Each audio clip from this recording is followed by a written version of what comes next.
ಇತ್ತೀಚೆಗೆ ನನ್ನ ಒಂದು ಪೇಷಂಟ್ಗೆ ಇಡೀ ದಿನ ಹೆರಿಗೆ ನೋವು ಬಂದು ಹೆರಿಗೆ ಆಗದೆ ನಾವು ಸಿಸೇರಿಯನ್ ಅನ್ನು ಮಾಡಬೇಕಾಗಿ ಬಂತು.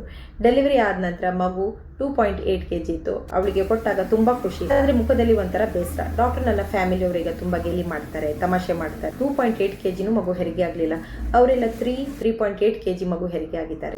ಮಗುವಿನ ತೂಕ ಮತ್ತೆ ಆಪರೇಷನ್ಗೆ ಏನ್ ಕನೆಕ್ಷನ್? ತಾಯಿಯ ಮಗು ಬರುವ ದಾರಿ ಸಪೂರ ಇದ್ದಲ್ಲಿ 2.8 kg ಬೇಬಿ ಕೆಲವೊಮ್ಮೆ ಬರುವುದಿಲ್ಲ, ಎಸ್ಪೆಷಲಿ ಅದರದ್ದು ಪೊಸಿಷನ್ ಆಕ್ಸಿಪಿಟೋ ಪೋಸ್ಟೀರಿಯರ್ ಇದೆ. ಕೆಲವೊಮ್ಮೆ ಮಗು ಹೊಟ್ಟೆಯಲ್ಲಿ ಮೋಷನ್ ಸಹ ಮಾಡಬಹುದು. ಮಗು ಬರುವ ದಾರಿ ಅಗಲ ಇದ್ದಲ್ಲಿ ಅಲ್ಲಿ 4.2 kg ಬೇಬಿ ಸಹ ಬರುತ್ತೆ. ನನ್ನ ಒಂದು ರೀಲ್ ಅನ್ನ ಇಲ್ಲಿ ಅಟ್ಯಾಚ್ ಮಾಡಿದ್ದೇನೆ. ಹಾಗಾದ್ರೆ ಇದರ ಅರ್ಥ ಏನು?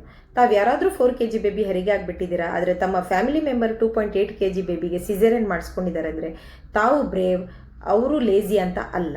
ಅವರ ಮಗು ಬರುವ ದಾರಿ ಸಪೂರ ಇದೆ, ತಮ್ಮ ಮಗು ಬರುವ ದಾರಿ ಒಳ್ಳೇದಿದೆ. ಇಡೀ ದಿನ ಹೆರಿಗೆ ನೋವನ್ನ ತಿಂದು ಪಾಪ ಈಗ ಆಪರೇಷನ್ ಆದ್ಮೇಲೆ ಅವರಿಗೆ ಧೈರ್ಯ ಹೇಳೋ ಬದಲು ಟೀಕೆ ಟಿಪ್ಪಣಿ ಮಾಡೋದು ಒಳ್ಳೆ ಅಭ್ಯಾಸ ಅಲ್ಲ.